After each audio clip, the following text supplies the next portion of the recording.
Jakarta, jantung ibu kota kita yang dinamis, tak hanya menyimpan banyak potensi besar, tetapi juga banyak tantangan besar di baliknya. Saya, Zafira Maiza, dari SMA Negeri 8 Jakarta, mewakili Dapil DKI Jakarta 2, dan saya yakin kita tidak bisa terus berpura-pura bahwa semuanya baik-baik saja.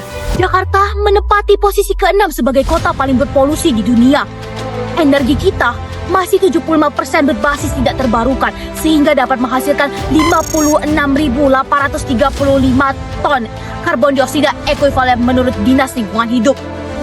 Ruang terbuka hijau kita hanya 5,3% yang ada menurut Detik News.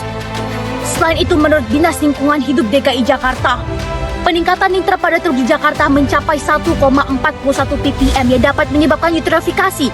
Hal tersebut merupakan hal yang sangat krusial. Saya memberikan terobosan inovasi Rekarbon, yaitu reaktor karbon bioaktif nasional yang menggunakan prinsip alga dari eutrofikasi yang berbahaya, namun kita ubah dikarenakan ia dapat menyerap karbon dioksida setara dengan pohon berusia 10 tahun tanpa memerlukan lahan hijau yang luas.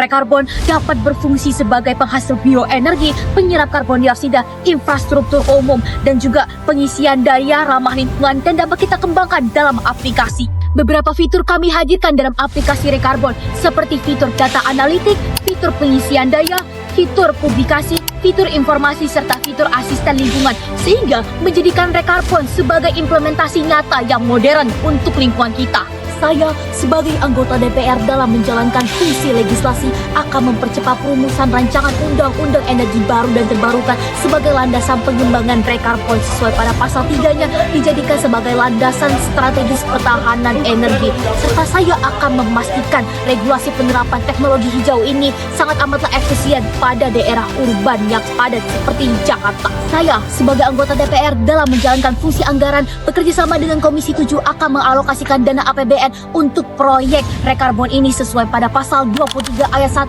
Undang-Undang Dasar 1945 yang selaras dengan pasal 28 RUU EBET tentang penerapan insentif fiskal dan non-fiskal untuk proyek teknologi berbasis lingkungan ini, serta penggabungan pendanaan dapat saya lakukan untuk menggabungkan dana APBN, CSR, ataupun dana internasional seperti Green Climate Fund.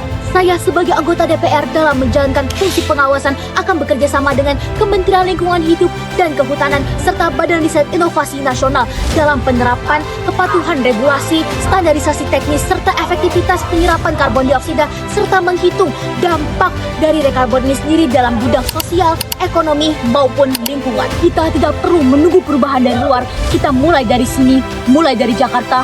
Bersama Rekarbon, kita pulihkan nafas Jakarta kembali.